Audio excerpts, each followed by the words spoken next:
First year. अब हम बात करेंगे तीसरी विधि की, जिसके माध्यम से कि बैक्टीरियल जीनोम का ट्रांसफ़र हो सकता है।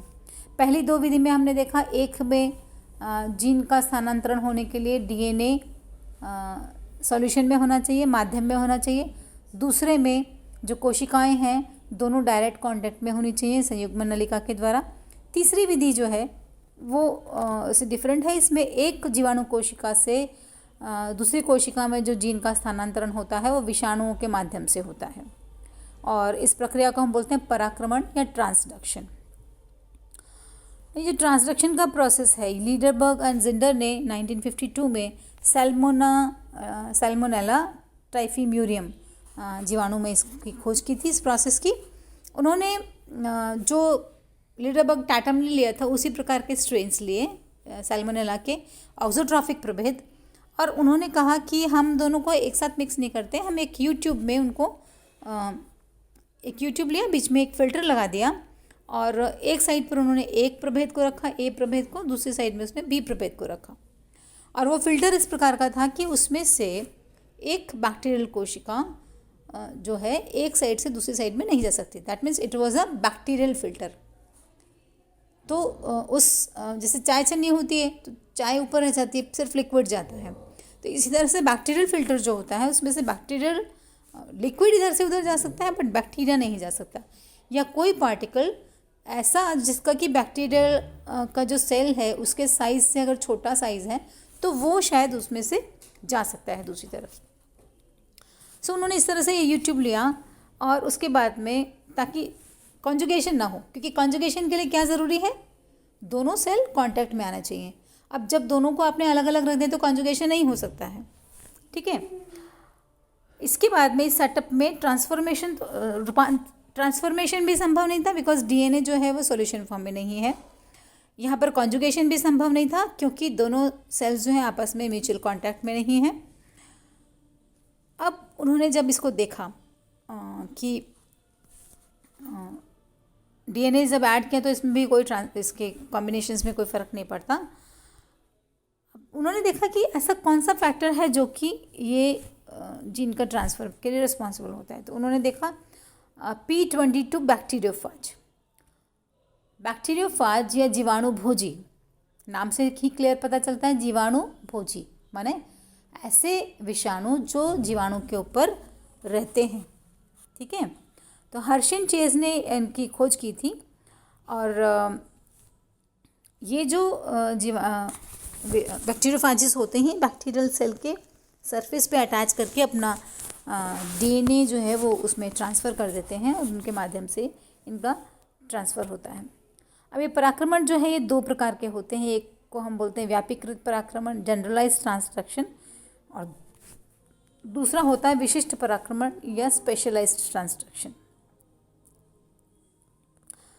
जब जीवाणु भोजी बैक्टीरियल सेल के संपर्क में आते हैं तो एक विशेष स्थल होते हैं बैक्टीरियल सेल की, जो कोट होता है, कवरिंग होती है सेल वॉल, उसके ऊपर वो अटैच होते हैं, और जीवाणु भोजी का जो प्रोटीन कोट होता है वो बैक्टीरियल सेल के बाहर ही रहता है, और इसमें से उस पर्टिकुलर साइट में से डीएनए जो है विषाणु भोजी से जीवाणु भोजी के सेल से उसमें बैक्टीरियल सेल में चला जाता है।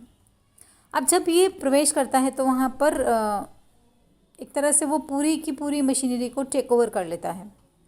तो जो भी एंजाइम्स होते हैं, न्यूक्लियोटाइड्स होते हैं, अमीनो एसिड्स होते हैं बैक्टीरियल सेल के, उनको ये उपयोग करता है फाज का डीएनए, और प्रोटीन बनाता है किसकी, अपनी फाज की। बैक्टीरिया की प्रोटीन नहीं बनती है, बैक्टीरिया का डीएनए नहीं बनता है, फाज का डीएनए बनता है।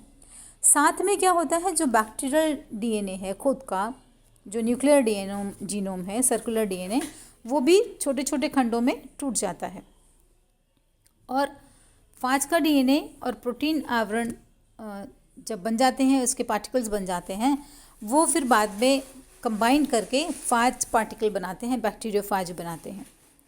तो जब बहुत सारे फाज पार्टिकल्स बन जाते हैं तो बैक्टीरियल सेल का लाइसिस हो जाता है, टूट जाते हैं, उसके वॉल टूट जाती है, और उसके लयन से, जीवाणु कोशिका के लयन से जो बैक्टीरियोफाजिस होते हैं वो उसमें से फ्री हो जाते हैं। ये जो साइकिल होता है इस तरह का, जिसमें कि बैक्टीरियोफाज का डीएनए बैक्टीरियल जीनोम को पूरा टेक ओवर कर लेता है, उसको डिस्ट्रॉय कर देता है और पूरा अपना सिंथेसिस करने के बाद में बैक्टीरियल सेल का लयन हो जाता है। इस तरह की साइकिल को हम बोलते हैं लयनकारी चक्र या लाइटिक साइकिल, ठीक है, या लाइटिक फेज। तो इसमें ये बैक्टीरियोफाज के पार्टिकल्स बन गए, अभी बैक्टीरियोफाजेस रिलीज हो गए। तो जब बैक्टीरियोफाज की पैकिंग हो रही होती है, डीएनए उसमें एंटर कर रहा होता है, उस टाइम पे एक्सीडेंटली जो बैक्टीरियल जीनोम के खंड बने थे, फ्रेगमेंट्स बने थे बहुत सारे, उनमें से कोई एक फ्रैगमेंट उसमें बैक्टीरियोफाज के सेल में एंटर कर जाता है। जब रिलीज़ होते हैं तो वो पर्टिकुलर जो है, जब फाज जिसमें कि बैक्टीरियल जीनोम का टुकड़ा भी है, वो जब दूसरे बैक्टीरियल सेल के ऊपर अटैच करता है तो वहाँ पर उस बैक्टीरियल जीनोम का खंड भी दूसरे बैक्टीरिया में ट्रांसफ़र हो जाता है।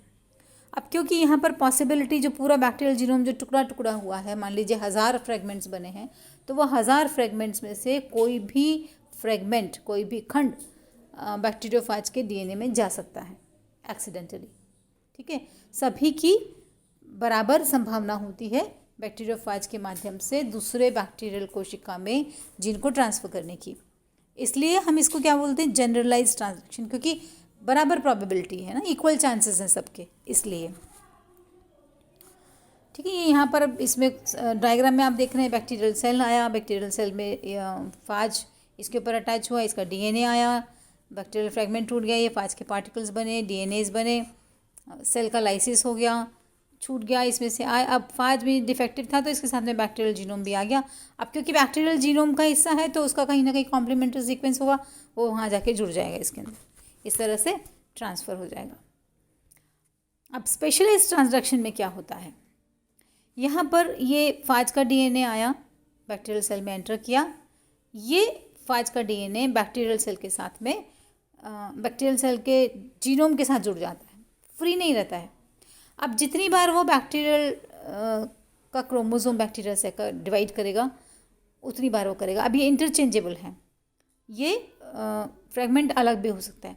जब ये फ्रेगमेंट अलग होता है फाज डीएनए का बैक्टीरियल क्रोमोसोम से या बैक्टीरियल डीएनए पार्टिकल से, तो कायदा तो ये है एज़ पर नॉर्म्स की, जहाँ से वो जुड़ा है वहीं से टूटना चाहिए। लेकिन एक्सीडेंटली कभी कभी ऐसा भी होता है जहाँ से वो जुड़ा है उस जगह से नहीं टूटता, किसी और जगह से ब्रेक करता है। तो किसी और जगह से जब ब्रेक करता है तो बैक्टीरियल फ्रेगमेंट का कुछ, बैक्टीरियल जीनोम का कुछ फ्रेगमेंट उस फाज डीएनए के साथ में जुड़ा रह जाता है, ठीक है।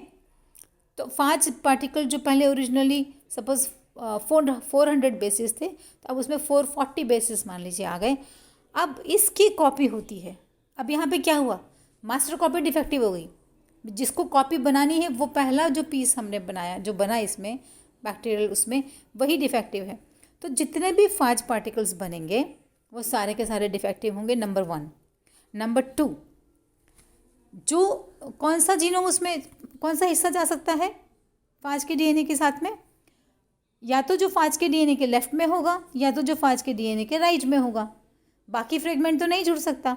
तो क्या हो गया, ये एक स्पेशलाइजेशन हो गया कि जो दाएं और बाएं में जीनोम्स के जो जीन के हिस्से हैं सिर्फ वो ही ट्रांसफ़र हो सकते हैं। इसीलिए हम इसको स्पेशलाइज्ड ट्रांसडक्शन बोलते हैं या विशिष्टीकृत ट्रांसडक्शन, विशिष्टीकृत पराक्रमण बोलते हैं इसको, क्योंकि सारे नहीं जा पा रहे हैं, कुछ विशेष जो हैं वही जा पा रहे हैं इसके।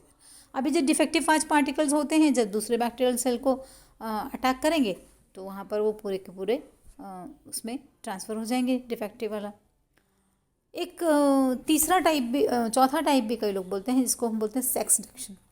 जैसे फाज का डीएनए अटैच हुआ बैक्टीरियल क्रोमोसोम के साथ में, वैसे हमने पहले बताया था फर्टिलिटी फैक्टर क्या करता है, बैक्टीरियल जीनोम के साथ में जुड़ सकता है, ठीक है। और जब जुड़ जाता है तो क्या बन जाता है, वो HFR स्ट्रेन। अब जो कंडीशन हमने स्पेशलाइज्ड ट्रांसडक्शन में देखी, उसी प्रकार से जब फर्टिलिटी फैक्टर अलग होता है तो उसमें भी ये चीज़ हो सकती है कि फर्टिलिटी फैक्टर एग्जैक्टली उस बिंदु से नहीं कटे जहाँ पर कि वो जुड़ा था, थोड़ा सा लेफ़्ट से या थोड़ा सा राइट से कट हो सकता है। ऐसी परिस्थिति में थोड़ा सा बैक्टीरियल जीनोम का जो खंड है वो इसके फर्टिलिटी फैक्टर के साथ में जुड़ जाता है और फर्टिलिटी फैक्टर जब ट्रांसफ़र होता है, उस फर्टिलिटी फैक्टर के साथ में वो जीन्स जो होते हैं, जो 4, 5, 6 जीन्स जो भी हैं जो उसके साथ जुड़े थे, वो भी दूसरे सेल में ट्रांसफ़र हो जाते हैं। तो इस तरह का जो तरीका है जिसमें कि सेक्स फैक्टर के माध्यम से ट्रांसडक्शन के जैसे तरीके से जीन्स का ट्रांसफ़र होता है, तो उसको हम बोलते हैं सेक्स डक्शन। ठीक है, तो ये डिफरेंट विधियां हैं। रूपांतरण हो गया, सॉल्यूशन में डीएनए होना चाहिए, कॉन्जुगेशन हुआ संयुग्मन, जिसमें एक सेल से दूसरे सेल में जाने के लिए डायरेक्ट कांटेक्ट चाहिए। तीसरा हुआ पराक्रमण, जिसमें कि दोनों कोशिकाओं के डायरेक्ट कांटेक्ट की आवश्यकता नहीं है, लेकिन वहाँ पर जीवाणुभोजी का संक्रमण होता है, तब उसके माध्यम से एक बैक्टीरियल कोशिका से दूसरे बैक्टीरियल कोशिका में जीन का स्थानांतरण हो सकता है।